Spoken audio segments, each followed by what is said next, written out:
The WHO says that 92% of the world is breathing polluted air. Air pollution is a huge issue that it affects basically everybody on the planet. And it's also directly related to climate change, which I would argue is potentially the biggest problem we face as mankind today.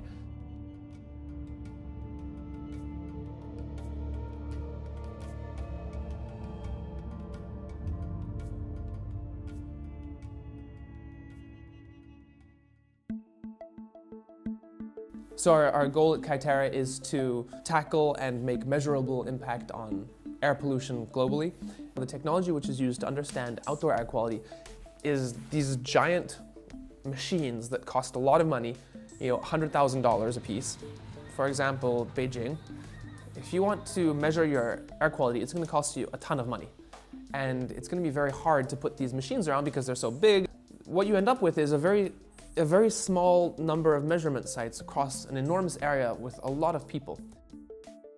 So, really what we want to do is make monitoring equipment available to everybody so that a city goes from having 4 or 5 data points to having 10,000 data points. Pull all that data together, and you can actually start to identify trends in air quality. In Beijing, for example, you'll notice that when the wind blows, the air pollution gets blown out. In some cities, you'll see every morning at 8 a.m. spikes at major intersections. And this is really the first step to fighting air pollution because you can understand where it's coming from.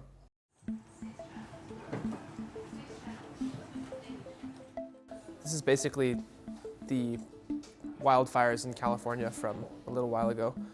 This is kind of at the peak. It's on loop. So that's the start of it right there. You can see it growing, the color gets darker, it becomes purple. So that's sort of what parts of China look like today. So what we actually do on a day-to-day basis, we create monitors for home use, so personal use. If I want to know what am I breathing, we have a device for that. The laser egg is an affordable, portable home air quality monitor.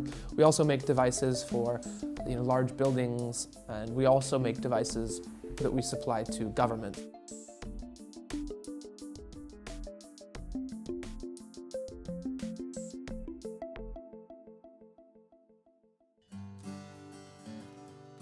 I grew up in Switzerland, in French-speaking part of Switzerland, in the mountains, a little village. We have more cows than people, substantially more cows than people.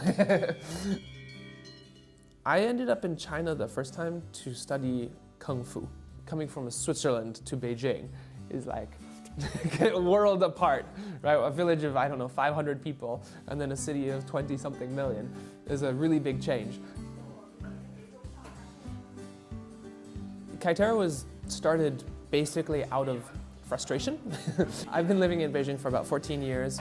So frustration with living in a very polluted city like Beijing, then compounded with, in 2014, then my wife moved to Beijing. She had asthma, and then she, like many children, sort of grew out of it. When she moved to Beijing, that asthma suddenly came back. And so all these sort of factors compounded on top of each other led to us trying to understand, am I breathing polluted air? Is it actually that bad outside? How bad is it? Am I safe in my home or not? And this kind of side weekend project very quickly grew into something much bigger, and obviously now into what we're doing today.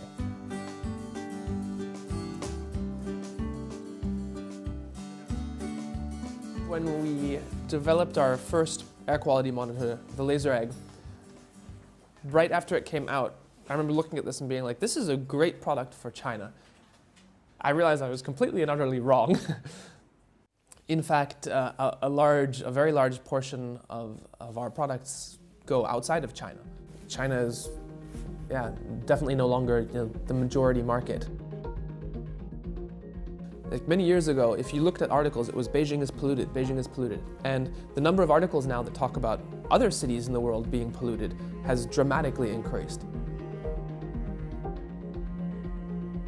We started in Beijing, which was at the time definitely had at least the most stories or media attention around air pollution, and that's definitely shifted to New Delhi now.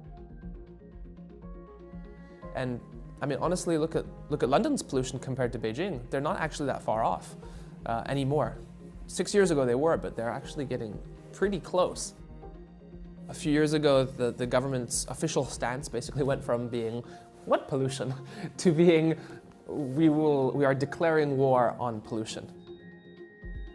The crazy thing about pollution as well is it doesn't listen to country boundaries. And so if we want to make impact on a global scale, I think we need to be prepared and looking to work with individuals and businesses and governments all around the world.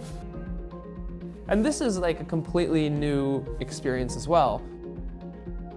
Like the number of people that now have an idea of what air pollution is because they've used a laser egg is like extremely measurable, and it's a very, very large number. And so it's extremely challenging, but also extremely rewarding.